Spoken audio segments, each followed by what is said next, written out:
Ang alamat ng higanteng ahas na naging bato.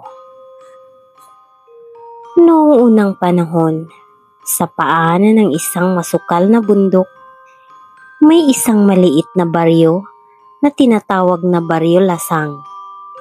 Tahimik at payapa ang pamumuhay doon, hanggang sa kumalat ang balita tungkol sa isang napakalaking ahas na naglalakbay sa kagubatan tuwing gabi. Hindi ito ordinaryong ahas. Ayon sa matatanda, ang balat nito ay kumikinang na parang pilak at ang kanyang mata ay kulay gintong nagliliyab tuwing sumisilip ang buwan. Sabi nila, minsan ay naririnig nila ang kakaibang pag-ungol mula sa gubat, malamig, mabagal, at nakakatindig balahibo. Sa loob ng kagubatan, nakatira ang isang binatang mangangaso na nagngangalang Bagani, kilala sa kanyang tapang at kabaitan. Isang gabi, nakasalubong niya ang higanteng ahas. Sa halip na umatras, humarap si Bagani, nagulat nang marinig itong nagsalita. "Tulungan mo ako bago pa ako tuluyang lamunin ng sumpa." Nagulat si Bagani. Ang ahas ay hirap huminga at ang sarili nitong balat ay tila nagkakabitak-bitak na parang bato. Ikinuwento ng ahas ang matagal ng lihim.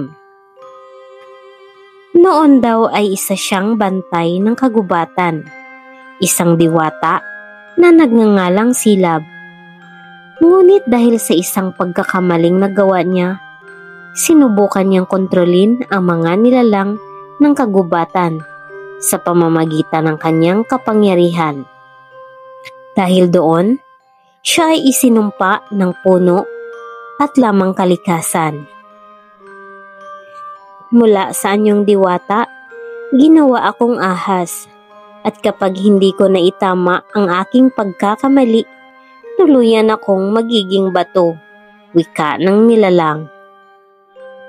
Naawa si Bagani, kaya tinanong niya kung paano ito matutulungan. Ang tanging paraan daw ay ang pagbabalik ng balanse sa kagubatan. Kailangang linisin ni Bagani at ng mga taga-baryo ang sirang bahagi ng gubat, ang mga punong natumba, ang batis na nalason, at ang mga hayop na nawala ng tirahan. Kinabukasan, dinala ni Bagani ang buong baryo sa kagubatan. Sama-sama silang nagtanim, naglinis at nagayos. Araw-araw nilang sinikap ibalik ang kagandahan ng kalikasan. Ngunit habang tumatagal, mas lumala ang kondisyon ng ahas. Unti-unti itong nangangapal, tumitigas, at nababalutan ng kulay abong bato. Isang gabi, nang tila malapit nang tuluyang mamatay ang ahas, tumakbo si Bagani patungo sa pinakasagradong bahagi ng gubat kung saan nakatira ang espiritu ng kalikasan. Doon, lumuhod siya at taimtim na nagdasal. Sa mismong sandaling iyon, isang malamlam na liwanag ang bumalot sa kagubatan. Ang malaking ahas ay napabulong.